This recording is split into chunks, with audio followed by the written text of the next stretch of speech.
தமுக்கு நேயர்களுக்கு வணக்கம். நடிகரும் தாவேக கட்சி தலைவருமான விஜய் அவர்களின் மதுரை 2வது மாநில மாநாடு எப்படி இருந்தது என்று பார்க்கும் பொழுது கிட்டத்தட்ட அதுவும் தோல்வியைத்தான் தழுவி இருக்கிறது என்றே சொல்லலாம். அதாவது எப்படி என்றால், முதல் மாநாட்டில் அவர் சொன்ன அறிக்கை, அவர் சொன்ன கொள்கை வேறு.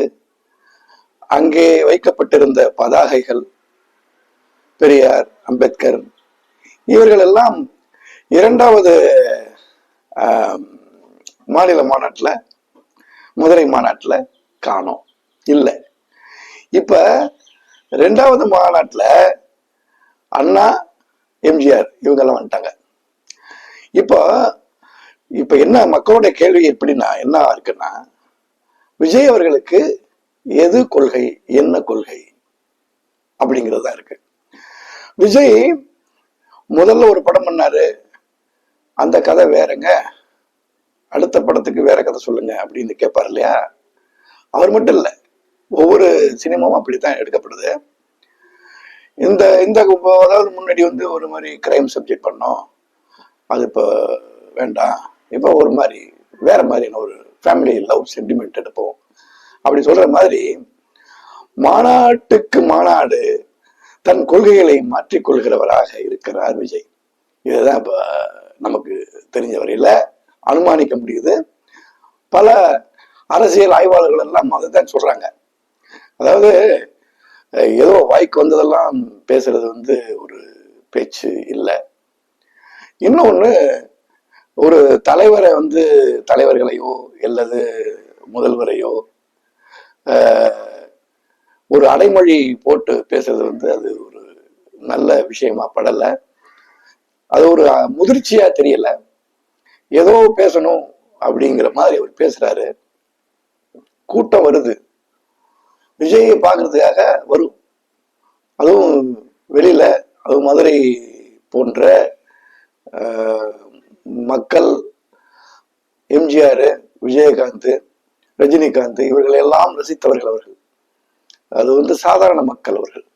அவங்க ஒரு சினிமா நட்சத்திரத்தை பார்க்கணும் அப்படின்னா வருவாங்க.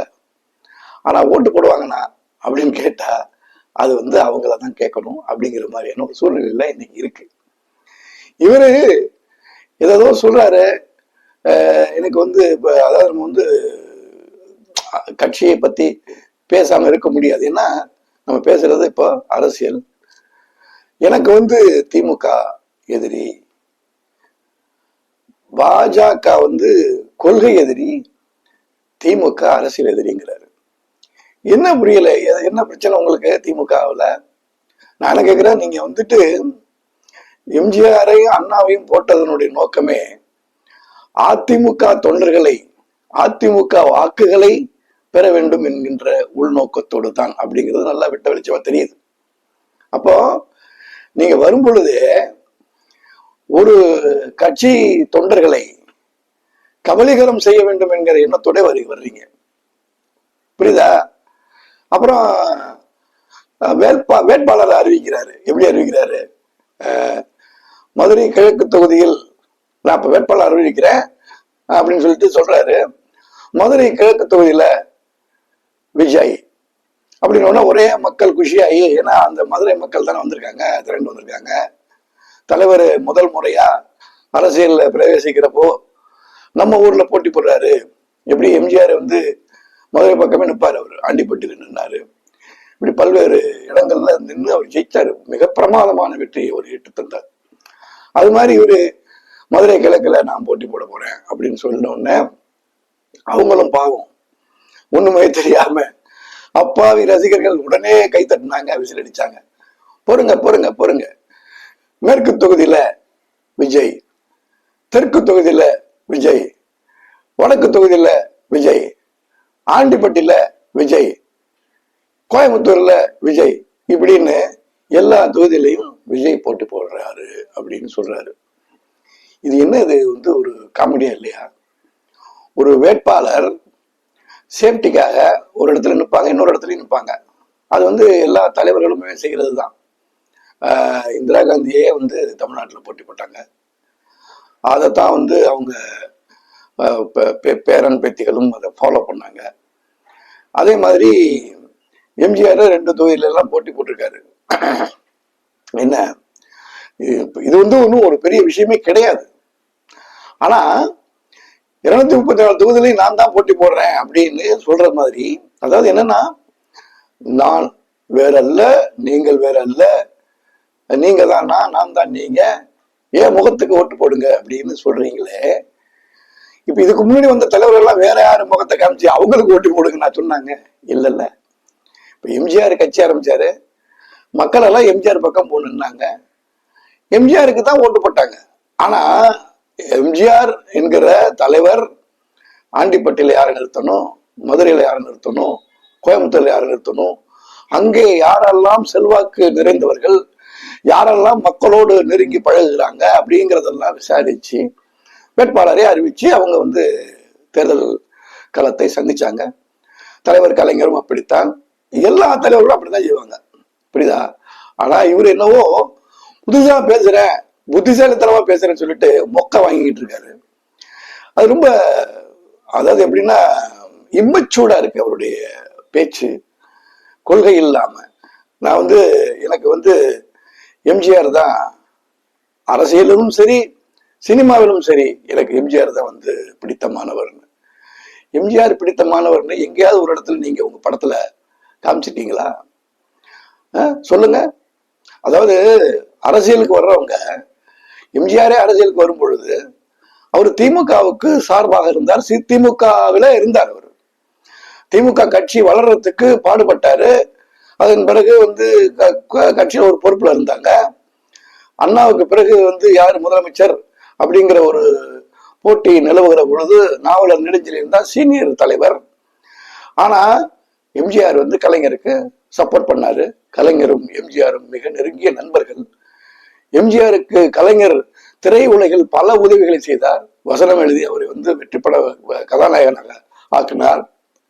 அதே மாதிரி அரசியல்ல வந்து இவருக்கு கலைஞருக்கு எம்ஜிஆர் சப்போர்ட் பண்ணி முதலமைச்சர் ஆனாங்க, ஆட்சி துவங்கினுச்சு. அதுக்கப்புறம் அவங்களுக்குள்ள கருத்து வேறுபாடு வந்து வெளியில வந்தாங்க. இப்போ வெளியில வந்த பிறகு எம்ஜிஆரும் கலைஞரும் எதிரிகளாக ஆனார்கள் அரசியலில் தான், மற்றபடி அவங்களோட நட்புல ஒன்றும் இல்லை. இப்படி அரசியல்ல வந்து இப்ப ஒரு கட்சியில இருந்து பிரிஞ்சு வந்ததுனால அவர் வந்து திமுக எதிர்த்தார். நான் கேட்கிறேன், விஜய் அவர்களே, நீங்கள் எந்த கட்சியிலிருந்து பிரிந்து வந்தீர்கள்? நீங்கள் முதல் முறையாக ஒரு கட்சி துவங்கி இருக்கிறீர்கள். அந்த கட்சிக்கு என்ன கொள்கை என்று மக்களிடத்திலே நீங்கள் சொல்ல வேண்டும். ஊர் ஊராக மக்களை போய் சந்திக்க வேண்டும். அதை விட்டுட்டு நான் வீட்டுக்குள்ள இருப்பேன், சிங்கம் வரவே வராது, வேட்டைக்கு தான் புறப்பட்டு வரும், வந்தா ஒரே அடி அடிச்சுட்டு போயிட்டே இருக்கும் அப்படின்னு சொல்றீங்க. ஒன்றை நன்றாக தெரிந்து கொள்ளுங்கள், அறிவுபூர்வமான விஷயங்களை வந்து பேசுங்க. சிங்கம் வேட்டைன்னா பெண் சிங்கம் தான் வேட்டையாடும், உலகத்துக்கே தெரியும். இப்ப பிள்ளைங்களெல்லாம் நீங்க ஏமாத்த முடியாது. நாங்கெல்லாம் சின்ன பிள்ளையா இருக்கும்போது எங்களுக்கு பெண் சிங்கமா ஆண் சிங்கமா இன்னும் தெரியாது. வேட்டையாடும் சிங்கம் தான். சிங்கம் தான் காட்டுக்கு ராஜா. காட்டுக்கு ராஜாவாக இருக்கிற சிங்கம் ஆண் சிங்கம், அதுல எந்த விதமான சந்தேகமும் இல்லை. ஆனால் வேட்டையாடுகிற சிங்கம் பெண் சிங்கம். பெண் சிங்கம் வேட்டையாடி கொண்டு வந்து தன் கணவனிடத்திலே, அதாவது தன் துணையான ஆண் துணையான சிங்கத்திடம் கொண்டு வந்து ஒப்படைக்கும். ஆண் சிங்கம் போய் அதில் இருக்கிற மிக மிருதுவான பாகங்களை, ஈரல் போன்ற வகையில் இருந்து சாப்பிட்டுட்டு மிச்சத்தை அப்படியே வந்துடும். அது சாப்பிட்ற வரைக்கும் யாருமே அந்த பக்கத்தில் போக மாட்டாங்க. அதன் பிறகுதான் வேட்டையாடிய சிங்கம் சாப்பிடும்.